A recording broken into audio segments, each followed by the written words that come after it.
In the 24 years of its existence, the Star Lesotho Sun Roof of Africa Rally has earned a reputation as one of the toughest off-road events in the world. Each year, intrepid drivers, navigators and riders trek to Lesotho to challenge mountain trails, rain or snow, intense heat or bitter cold, and thick mud or choking dust.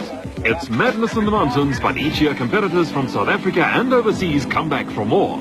This year we're going to just play our cards right. Stay with the pace, not try and run in front. If we do run in front, we'll just stay in front sufficiently to make sure that we win it in the end. With the vehicle as it is now, as we've said so many times, I think our chances are exceptionally good. And with the weather being as it is, and the car is set up more for dry weather conditions, even although it's a 4x4, I think we're going to have a tremendous run. I like these long distance races. Keeping it all together for 1,000 k's is what it's all about. Ek sien die roof soort gelyk aan 'n Karibeker eindstryd. Die man wat die minste foute maak hier is miskien die man wat op die ou en die knoop gaan deurraak. We're confident that the space frames will pull it off. We're going to give the trucks hell. This is our race. They reckon that they're going to win. We're going to give them hell. My ticket on this event, most important thing is to keep going. Not the first or second day that important. The third day is the decider, as we saw last year. Last year it was, to find out everything, so this year I know it a little bit, so I think it can be much, much better. Well, they've made it a bit easier this year. Okay, the distance is longer, but all the big passes where, it takes it out on you, and the toughest oak, I think, can do well there. You can make up time there.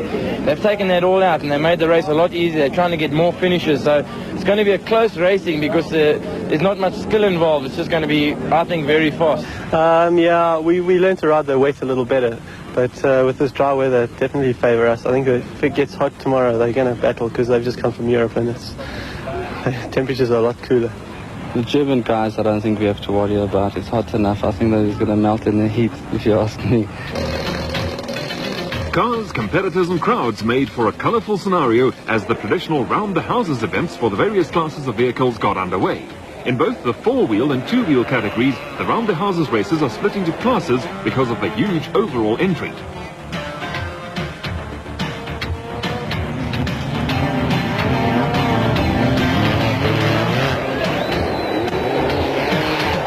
With combined times from the round-the-houses thrash and a time trial determining start positions for the race proper, there is always plenty of early action.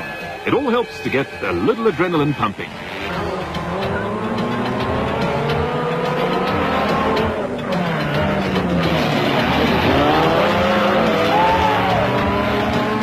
The start of the round-the-houses event for the motorcycles resembled a motorized charge of the Light Brigade. This year's bike entry included 14 riders from overseas countries, led by Austrian Heinz Kindergartner, who is a former world motocross champion.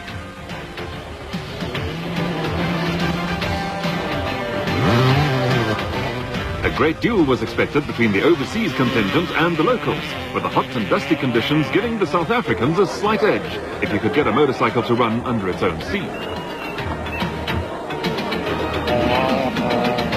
Competitors usually use the round-the-houses and time trial as a final shakedown for vehicles.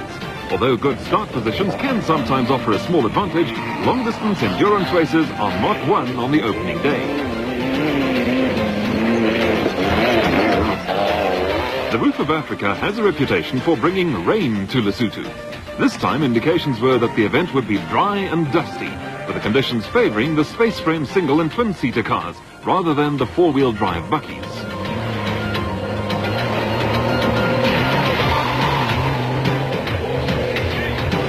As with any form of motorsport, the more competitive machinery is highly sophisticated. This applies equally to the space frame cars as well as the buckies, and many of the vehicles are directly imported from the United States or are based on American designs.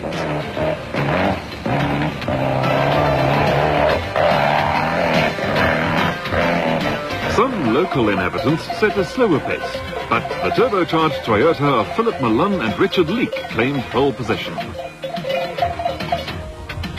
There are those who are of the opinion that to tackle the roof on two wheels, you need to be crazy.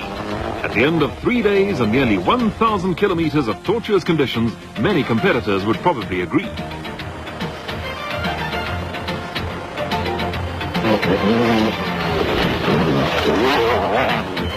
Men and machinery take a tremendous battering. Road surfaces continuously change, and the highly unpredictable Lesotho weather always provides for an unknown factor.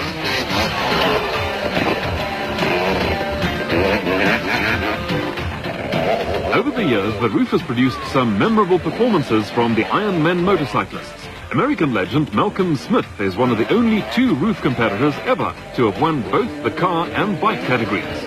This year, former bike winner Neil Woolwich was hoping to join Smith and Kenny Skoldhammer to form an elite trio.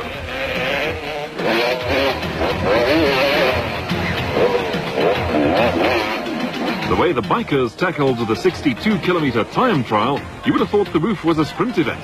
Keeping the throttle wide open is the only tactic the bikers followed. When the organizers released the combined round the houses and time trial results, it was no surprise to see South African ace Jeremy Davies qualifying first. Heinz Kindergartner was the first of the 3 overseas riders to make it into the top 10.